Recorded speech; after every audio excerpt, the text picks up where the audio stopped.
Welcome to episode 216 of Build Your House Yourself University by BYHYU. I'm your host and fellow student Michelle Nelson, and together we'll learn the basics of home design and construction and demystify the building process so we can avoid outdated features and build quality dream homes with or without a general contractor.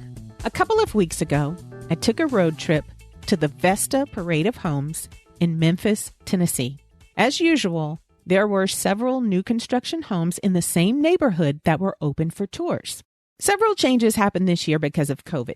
Each visitor, for example, was greeted at the front door of each of the houses by a friendly hostess who made sure we were all wearing masks. And they also encouraged us to use the hand sanitizer they supplied at the entrance of the house. I think this was my third year going to the Vesta Parade of Homes, and it never disappoints. The houses were transitional in style, meaning there was a mixture of traditional and contemporary decor. Patterns and colors of furniture, rugs, and art lean just a little more traditional than contemporary, probably because of the Southern sensibility of the homes and the designers.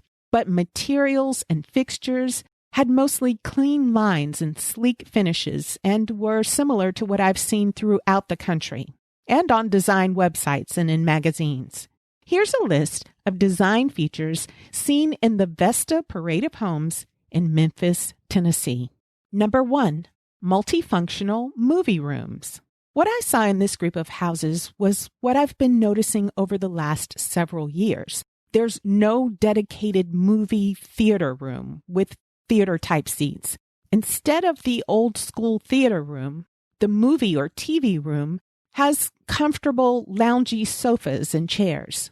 That way, the TV room can double as a teenager's lounge or a second living area. One TV room I visited had a couple of bunk beds in the corner, so it could serve as a guest room too. Another had a shuffleboard table, so it doubled as a game room. You could also put exercise equipment in the corner and make it a combination TV and exercise room. Number 2, white ceiling fans.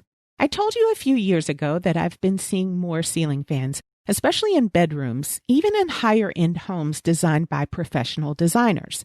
What was interesting in this parade of homes that I haven't seen before is that the majority of the ceiling fans were white.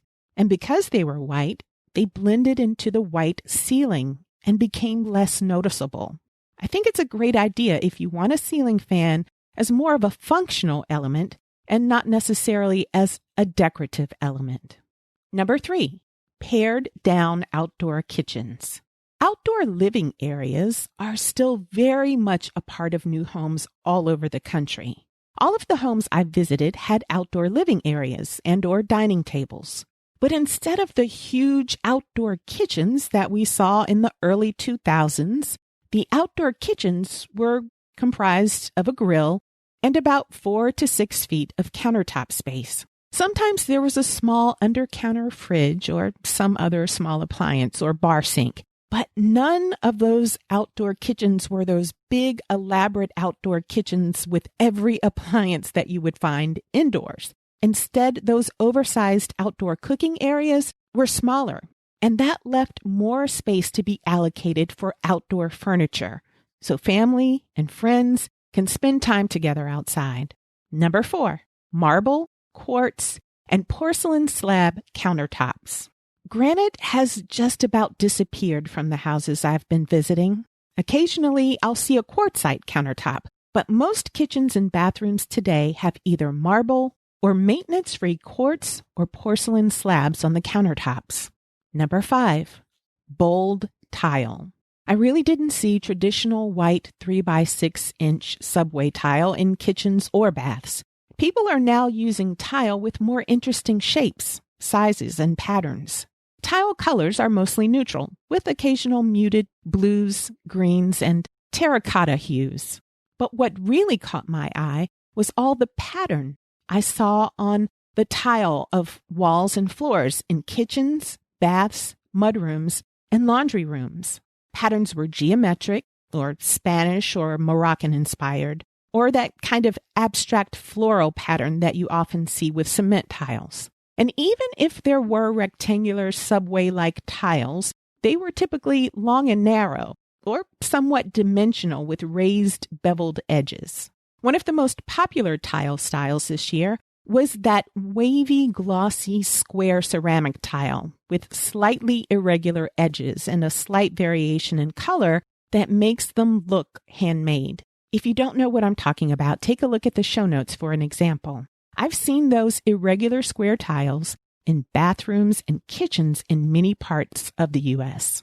Number 6, freestanding tubs. Freestanding tubs in master baths continue to be very popular.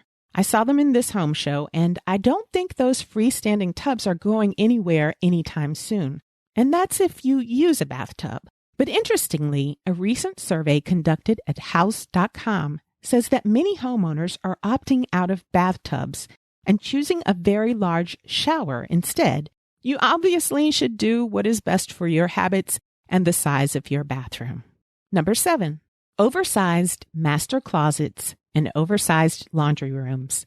If you don't have a lot of clothes, you probably don't need an oversized closet.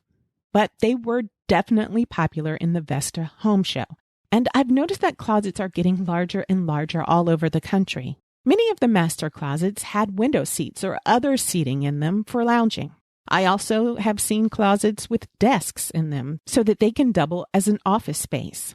Some master closets had washers and dryers in them. For the homes with separate laundry rooms, though, the laundry space was large, like a small bedroom, to accommodate a mudroom space, pet grooming area, crafts, and a second refrigerator or freezer. Number 8, less shiplap. Shiplap was all the rage a few years ago, and I still saw a couple of ceilings and walls with shiplap, but it's much less prominent this year. The farmhouse style in general is getting less popular overall, but remember, you don't have to have a modern farmhouse to add texture and paneling to walls. Number 9, rectangular pools. I did not see one kidney-shaped swimming pool. Even those more traditional or transitional houses had simple rectangular pools. I saw not one lagoon-type pool with faux boulders and waterfalls. But remember, you do what you love. I'm just telling you what's most popular on the market. Number 10, wallpaper. Now, there were no houses where most of the rooms were wallpapered, but a few rooms in some of the houses, like powder rooms, bedrooms, and dining rooms, had one or all walls papered with either subtle neutral tones or bold, colorful wallpaper. I think anything goes if you like wallpaper. I even saw some wallpaper on the ceiling. Number 11, mixed painted and wood cabinets. This continues to be a popular trend in kitchens. Medium-toned wood cabinets or kitchen islands were often paired with white, black, green, or blue painted cabinetry. A rare kitchen had all wood cabinets. Open shelves are still around, but there are fewer houses with open shelves and fewer open shelves within a space. Number 12, brass or gold fixtures. Warm, matte golden metals, like brass, are as popular as ever in lighting and cabinetry hardware. I think that trend that started many years ago has now crossed over to a classic feature. Granted, there weren't many brass faucets, but brass seems to be a staple in hardware, lighting, and accessories. And number 13, light neutral or dark moody paint colors. Whites, warm grays, which are a combination of gray and beige, and light taupes were the predominant paint colors. The cold blue-grays from a few years ago seem to have disappeared. There were light to medium grays on walls and cabinetry, but they were warm grays with undertones of beige and brown. Most walls were neutral.